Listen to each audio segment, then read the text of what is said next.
This is the MEC 516 Energy Technologies 1 Lab SmartView tutorial. In this tutorial, we'll be showing you how to use the SmartView software to do your lab work for experiments 1 and 2, IR1, and the house lab. I'm opening up one of the thermal images from the Fluke software here. You can see here that we have the picture-in-picture setup as you saw when you imported the files from the camera onto the computer. What we're going to do here is use the setting here for Edit Active Image to edit our software. We find here that we have our thermal image, and the first thing that we're going to do is remove our picture-in-picture so it is just a thermal image. The next thing that we'll do is pick a color palette that satisfies us for the purpose of what we're doing. You see that there are a lot of different options in here. My personal preference is for iron bow or for high contrast, which is what we're going to use for this.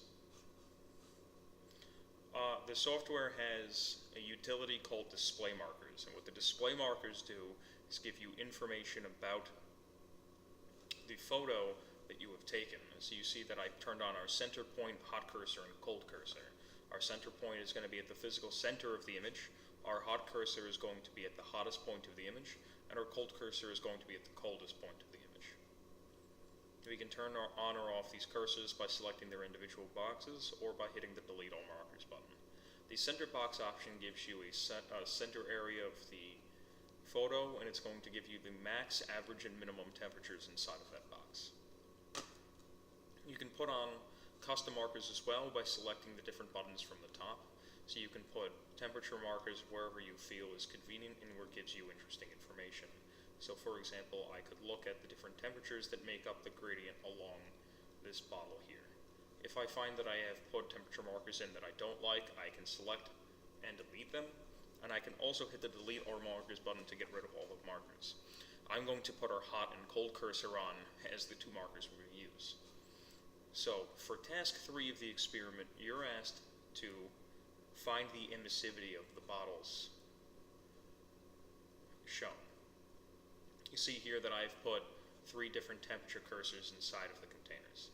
Now, based on the thermocouple reading that we got while doing this part of the experiment, that read 174 degrees, you can see that the reading that we're getting here from the software is not correct. This is changed by manipulating our emissivity. So by changing our emissivity here, you can see that our color gradient changes as I toggle the emissivity up or down, but that the temperature marker's temperature doesn't change.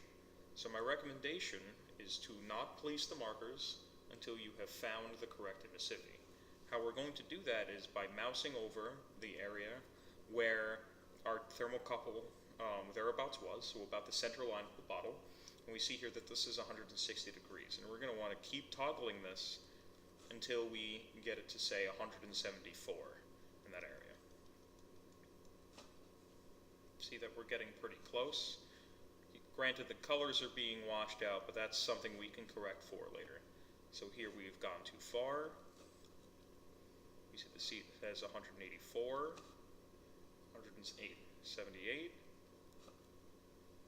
and 174 thereabouts. So I would say that this is correct. Now in order to fix our colors, we're going to want to set our color spectrum over here. We see that the 174 that we are trying to get is very close to the maximum that we have set here. So we actually want to raise our maximum temperature until we get a proper temperature scale. I'm going to put something to the effect of 200 degrees. You see once again we have a full temperature scale. Perhaps if we make this 220, we see that it's even more interesting, where then only the hottest part of each container are shown in red. What we can also do is set our background temperature, the thermostat in the room. When the time this picture is taken, what said 72 degrees Fahrenheit, we can set that temperature. Since that is our ambient temperature, we can also try to bleed everything out of our background except for that by setting our low temperature to that number. But typically it is best to set your lowest temperature, your black reading, for whatever the cold cursor comes up to. So we're going to do that. So you see here we have an interesting thermal image, and if we put our cursors on our containers, we can see the actual temperature of our image. Now, the temperature of the liquid in our right bottle was 74 degrees, thereabouts, and so at 175.9, which is close, we can see the emissivity is 0.73. You can repeat this process for the 3 containers to get each of their 3 emissivities. That concludes the video tutorial for this project.